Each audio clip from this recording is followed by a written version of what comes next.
from blood, born into blood. This is how the Yanomami people see themselves.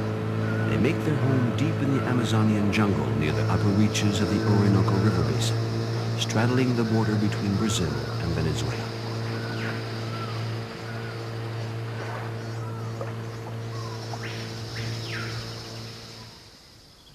Isolated from the outside world until recent times, the customs, traditions, and culture of the Yanomami were uncontaminated by foreign influence for many centuries. In 1974, when this film was shot, the Yanomami were still pursuing their traditional lifestyle.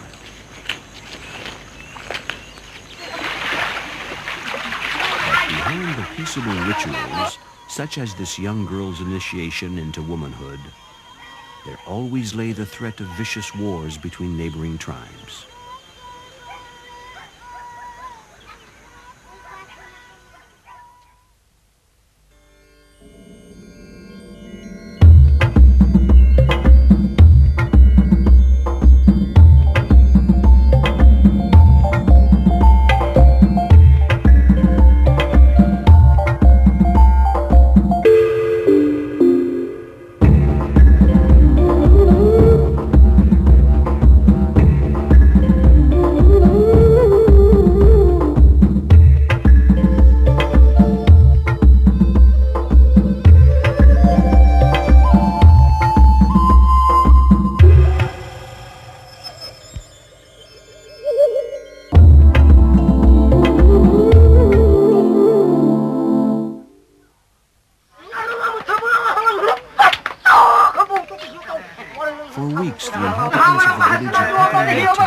Have been living in fear.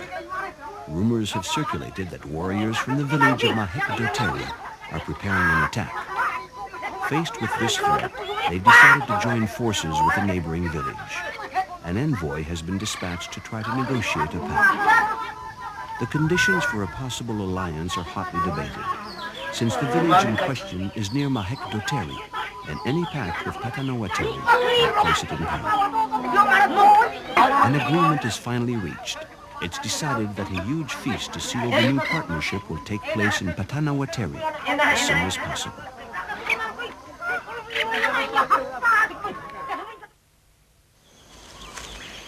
Preparations for the elaborate feast begin early the next morning. No effort will be spared to ensure strong binding of the agreement between the two villages. Heavy stalks of still green plantains are carried into the square. They will be hung beside the huts until needed for cooking.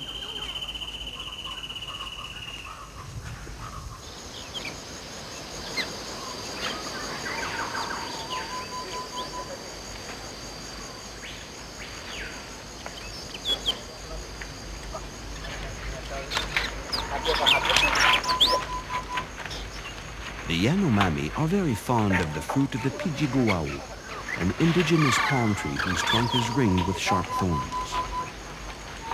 They could easily bypass the thorns simply by chopping down the tree. But because they want to be able to enjoy future harvests, they've devised a clever way to climb the tree.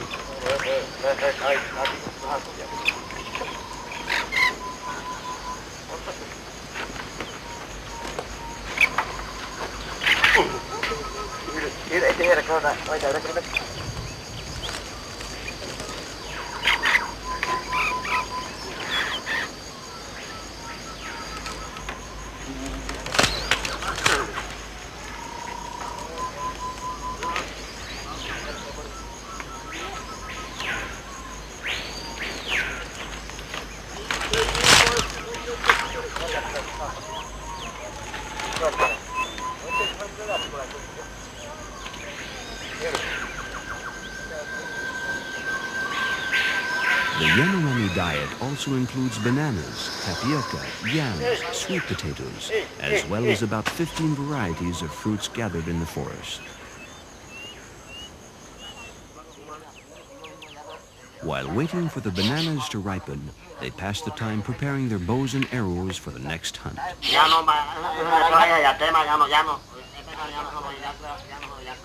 Except for a few warriors who are left behind to guard the village, all the men participate in the hunting expedition. which can sometimes last 7 days. After the hunt, a large wooden smokehouse is being built to preserve the meat until it will be served at the feast. On the menu, wild pig, tapir, armadillo, and caiman.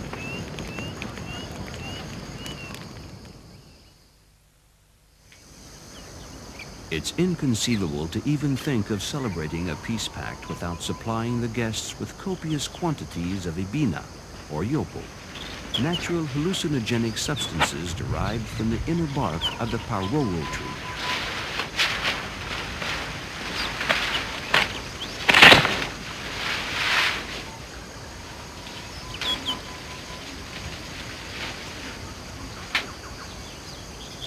The bark is scraped into thin strips and then scorched.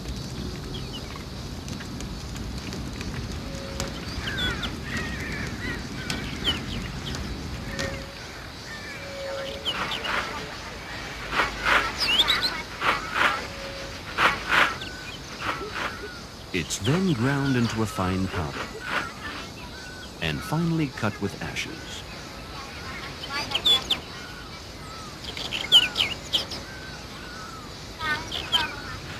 Yopo induces explosive visual and auditory hallucinations.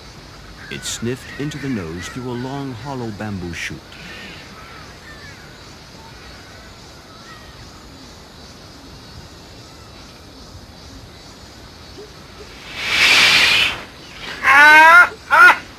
The effects are immediate.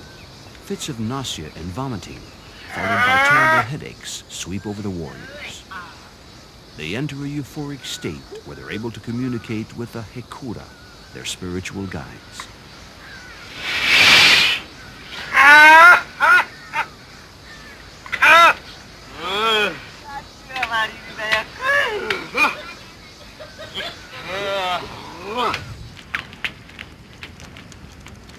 Tobacco is another essential component of the feast.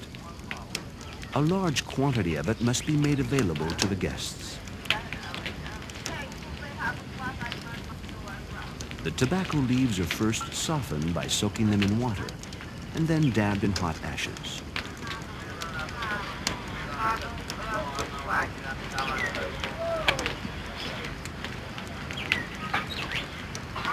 Finally, they're rolled like cigars.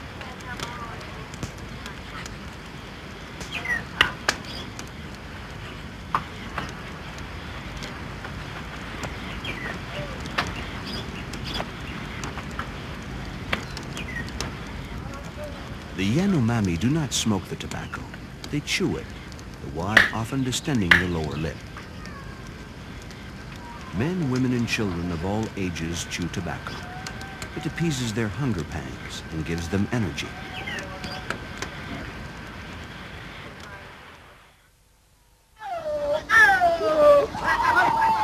"15 days have elapsed. An emissary from the village that was invited to the feast has just arrived in Patanawate to deliver the formal acceptance of the invitation.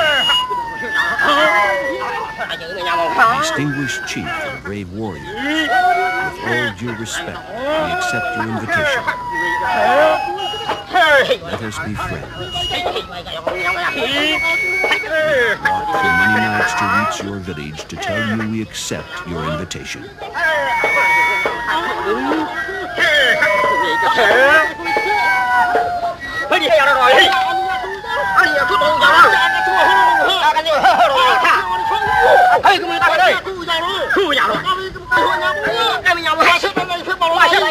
"Welcome," replies the chief.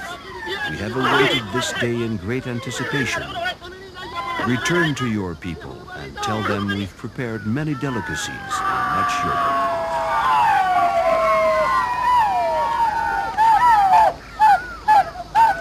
The emissary accepts a gift basket loaded with food and heads back to meet his fellow villagers. They've been waiting for him in a banana plantation just behind the host's village.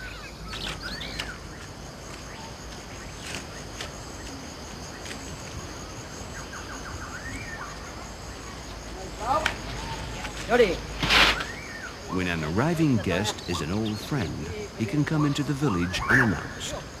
But if he's a stranger or from a village of former enemies, as is the case here, the meeting is expected to be ceremonial. Yanomami villages are independent entities that sooner or later attack or are attacked by their neighboring groups. Thus, it is paramount that each village maintains amicable relationships with as many of its neighboring villages as possible, so that it may count on their help in case it's attacked. But these alliances are fragile and do not last long.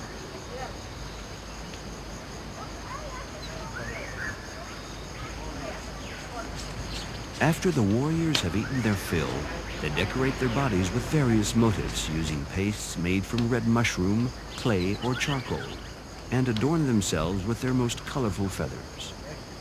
Interlacing their hair with the white down from a vulture is a symbol of peace.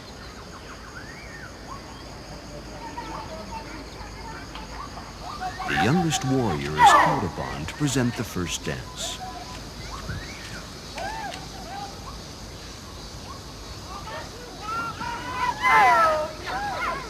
His dance must last long enough for the host to have time to interpret the dancer's name from his body paintings. A person's name is never uttered. To call someone by his name while in his presence might invoke evil spirits and cause him to disappear.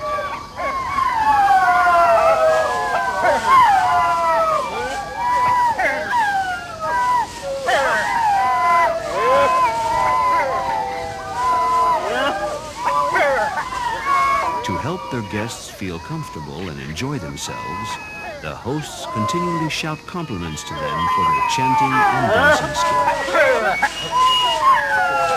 Beginning with the youngest warrior, other dancers follow, according to their age.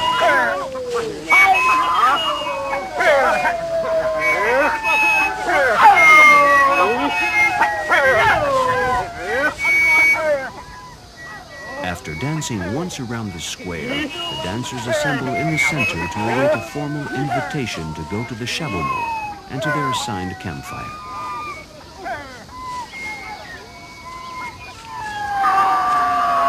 The invitation is soon offered. You must be tired after your long journey. Please come into our shabono and rest.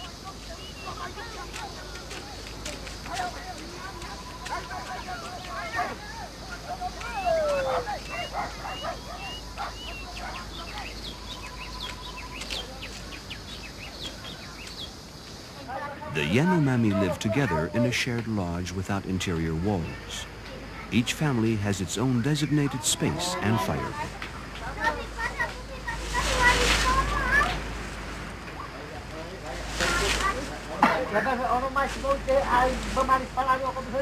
Now comfortably settled in their hammocks, the guests wait for the plantain soup to be served.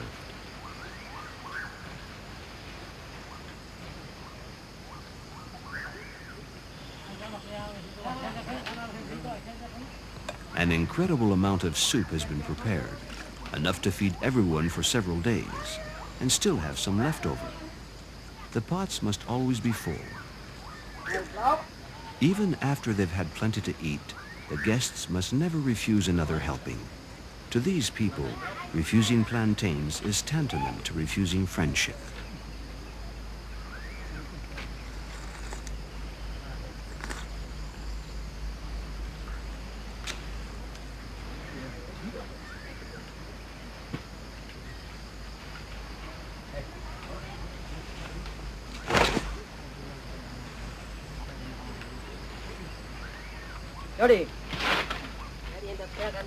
After the soup, a wad of tobacco is all that's needed to top off the meal.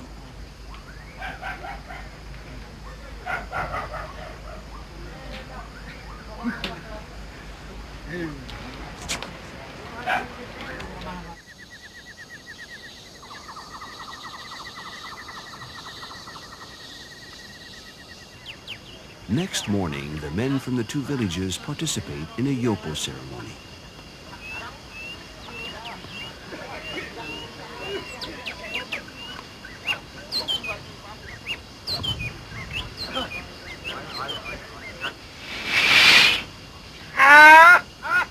The first snort of the hallucinogen is definitely an unpleasant experience, but the feeling of discomfort soon passes. Inhalation of the drug is then repeated until a state of ecstasy is attained. In this dreamlike state, the warrior makes contact with the Hekura spirits.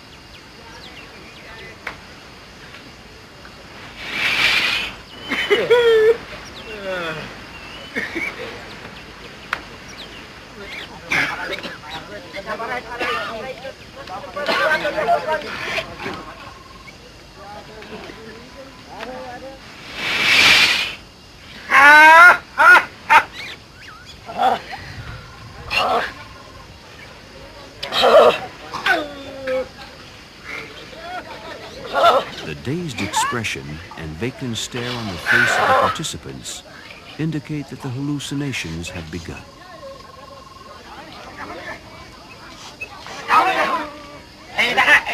The chief cries, "We have all used yopo. We are feeling very good. It's time to communicate with the spirits and ancestor souls. Let us hold hands and crouch down while we move around the square."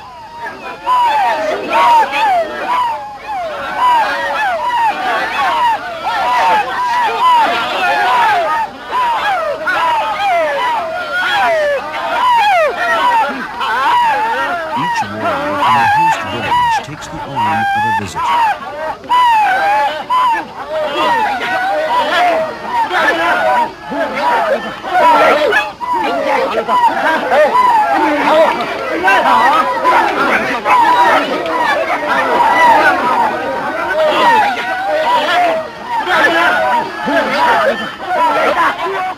A dialogue starts between the warriors. Brave warriors, we are friends, even brothers, are we not? Yes, we are true friends. You have not treated us kindly until now. Your soldiers have been vicious and ruthless. What do you mean? Your soldiers are cowards. Despite everything in the past, you have come here and we are happy to welcome you. We will barter together. Right now, we have lots of cotton. Another shouts, "My son is a brave warrior. I would like him to marry your daughter." "And what will you give me in exchange for my daughter? What will you give me, my daughter?" The Yanomami enjoy these verbal languages. Their speech pattern is jerky and peppered with mockery and disdain. Their words accompanied by exaggerated movements of the arms and chest. Promises of more gifts and declarations of friendship are repeated over and over again. There is no doubt the pact between the two villages has been ratified by Yanomami.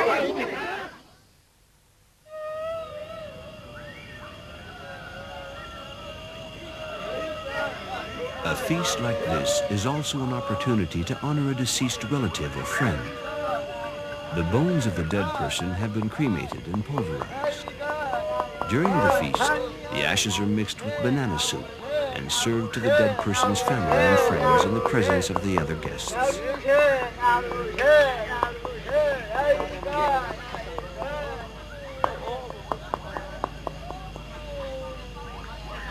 This mourning ritual is intended to put the soul of the deceased at rest.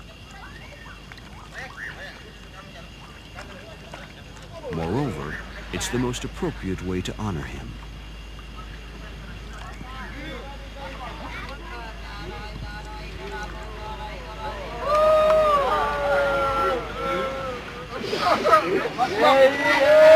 The man who died was a valiant warrior who had often fought to protect the village.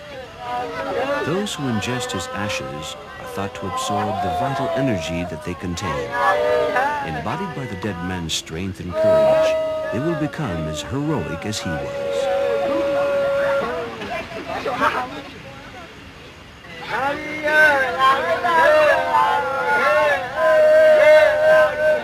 Now that his ashes have been consumed by his friends and relatives, the dead man's soul will live on through them as long as the clan exists.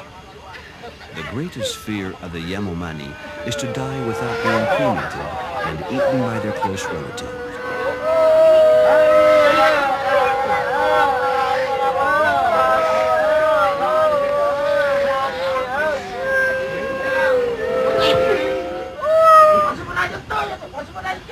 A eulogy is performed. All the accomplishments and courageous exploits of the dead person are recounted to those present.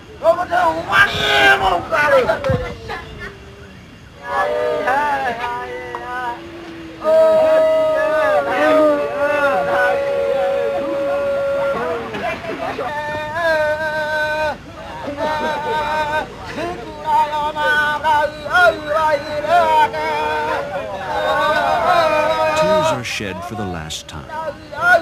Once the ceremony has ended, no one will ever speak of the dead man again.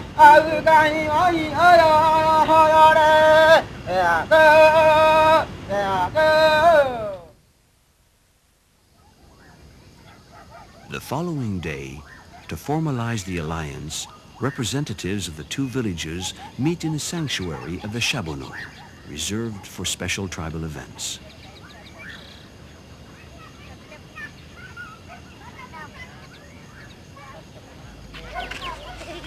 The visitors are preparing to leave. They're given food to sustain them on the long journey home, as well as gifts such as arrowheads, tobacco, feathers, cotton thread, and of course, some yofu. They're expected to reciprocate at some future date and similarly entertain their new partners. Tradition also dictates that in return for each gift received, a gift must be offered.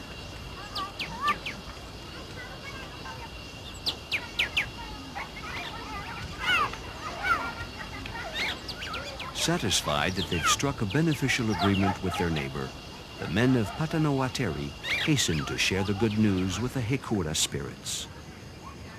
But do the Hekura possess the power to protect the Yanomami from more serious threats to their existence? Things like epidemics, pollution, or massacres that have decimated their numbers. The gold miners have become a greater danger to their future than all the tribal warriors in the Amazon.